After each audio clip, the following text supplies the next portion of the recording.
আসসালামু আলাইকুম। আজকে আমি যে জায়গায় অবস্থান করতেছি এটা চট্টগ্রাম পটিয়া থানাধীন কেলিশর গুচ্ছগ্রাম এলাকায়। আমরা একটা মোবাইলের জিডি রেফারেন্সে একটা মোবাইল উদ্ধারে আসছি।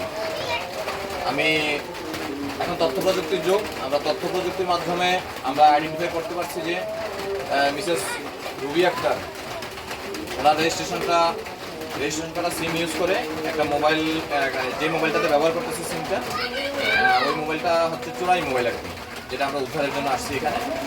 তো এটার একটা মিসিং ডায়েরি আছে আমাদের পটিয়া থানাতে। তো আমি মিসেস রুবি আক্তারের সাথে কথা বলছি এখানে আসে। রুবি আক্তারকে জিজ্ঞাসা করলাম যে আপনি মোবাইলটা কোথায় পাইছেন। তো রুবি আক্তার বললো যে মোবাইলটা উনি একজন ভাঙড়ি একটা ছেলের কাছ থেকে নিয়ে এসে, যে ভাঙড়ি মালামাল বিক্রি করে ওখানে তার কাছে এসে বিক্রি করছে। আচ্ছা রুবি আক্তার বলেন তো একটু, মোবাইলটা আপনি কীভাবে পাইছেন, আপনি একটু কোথায় পাইছেন জোরে বলেন। হ্যাঁ, আমি পাইছি একটা ভাঙা বিক্রি আসছে এখানে বিক্রি করার জন্য। এগুলা কি ভাঙা মোবাইল টোবাইল এগুলো নেই। তো ওনার থেকে এখন ওইটা দেখছি যে আমাদের একটা ভালো মোবাইল হয়তো, হ্যাঁ ভালো মোবাইল হয়তো এটা বিক্রি করবো, আমাদের বিক্রি ভালো মোবাইল বিক্রি করছি কেন করবো, কারণ আমার সুস্থ মেডিকেল, সেই জন্য আমি বিক্রি করে দেবো। তো কয় টাকা নেই বলছি 10,000 টাকা নেই, আমার থেকে তো 10,000 টাকা নাই, 2,000 টাকা আছে, এটা দিয়ে পাবে হয়তো না, 5,000 টাকা করে দিতে পারবে। আর 5,000 টাকা না, 2,000 টাকা দেবে, কইলে দিয়ে দেন, নাহলে নিয়ে যান, আমার থেকে আর বেশি টাকা নেই। তো এরকম বলে আমি তো জানি না স্যার ওইটা কি চুরাই মোবাইল নাকি কি মোবাইল, এটা আমি জানি না। তারপরে এইগুলো লোকেশন দিয়ে এরকম সমস্যা হবে যায়, সেটা বুঝতে পারেন নাই।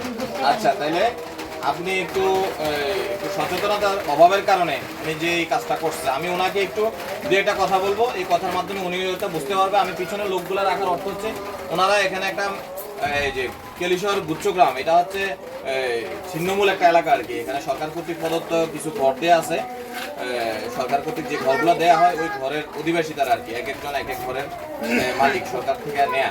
তো আপনাকে যখন মোবাইলটা নিয়ে আসছে আপনার কাছে ছেলেটা, তখন আপনি ওরা জিজ্ঞাসা করছেন যে এটা তুমি কোথেকে নিছো, এটা জিজ্ঞেস করছেন, প্রশ্নটা করছেন?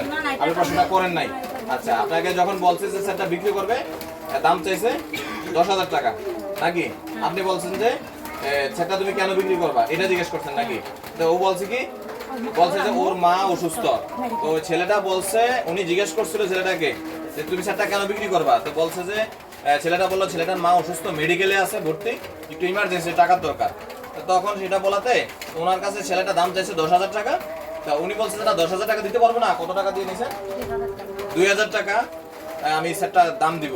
তো চোর তো এমনই হয়, চোরের কাছে চোরাইছে 10,000 হোক আর 1,000 টাকা হোক, তার তো 1,000 টাকাই লাভ, তার তো 10,000 টাকা বিক্রি করা লাগে না। সে চোরাইছে যেহেতু 1,000 টাকা দিয়ে কিনছে হয়তো বা, সে তো ফ্রি আনছে, সে 1,000 টাকা দিয়ে 2,000 টাকা দিয়ে কিনছে উনি। তো 2,000 টাকা দিয়ে পাইছে, উনি কিনে নিছে। অ্যাকচুয়ালি আইনে আছে চোরাই মাল কেনা বেচা দুইটাই অপরাধ। তো আমি এখানে উনি হয়তো জিনিসটা না বুঝে কিনছে। তো ওনাদেরকে আমি আজকে সচেতন করার জন্য এই ভিডিওটুকু করা। আপনারা যখন একটা মোবাইল কেউ বিক্রি করতে আসে, এখন অ্যান্ড্রয়েড ফোন বিক্রি করতে আসলে এখন হচ্ছে ডিজিটাল যুগ, এখন তথ্য প্রযুক্তি দিন দিন আপগ্রেড হচ্ছে। এখন আর লুকোচুরির কিছুই নাই, বা গোপন রেখা কোনো কিছু করতে পারবে না। আপনাদের কাছে যখন একটা কেউ সেট বিক্রি করতে আসবে, অ্যান্ড্রয়েড ফোন বিক্রি করতে আসবে, আপনারা অন্তত এতটুকু জাস্টিফাই করবেন তাকে, সেটটা তার কিনা, সেটটা বৈধ কিনা। কিভাবে জাস্টিফাই করবেন? আপনি তাকে বলবেন যে সেটটার বক্স দাও আমাকে, সেটটার মোবাইলটা যে তোমার, তুমি বক্সটা নিয়ে আসো। অবশ্যই বক্সটা নেবেন। বক্স শুধু আপনাকে অন্য একটা মোবাইলে বক্স দিলে হবে না, বক্সটার সাথে একটা আইএমইএ থাকে, বক্সটার ভিতরে একটা স্টিকার আইএমইএ লাগানো থাকে। ওই আইএমইটার সাথে আপনার মোবাইলের আইএমইটা একটু মিলাবেন।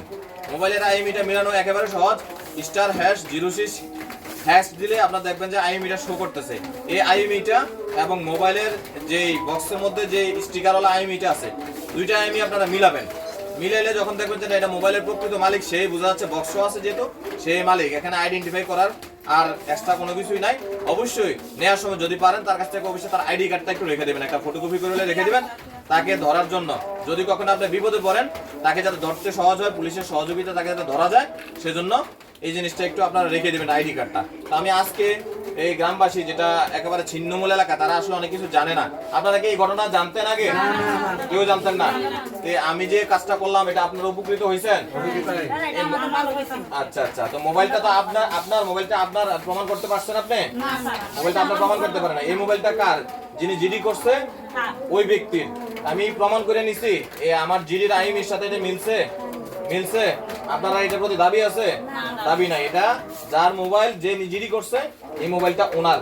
ঠিক আছে, বুঝতে পারছেন আপনারা? ঠিক আছে।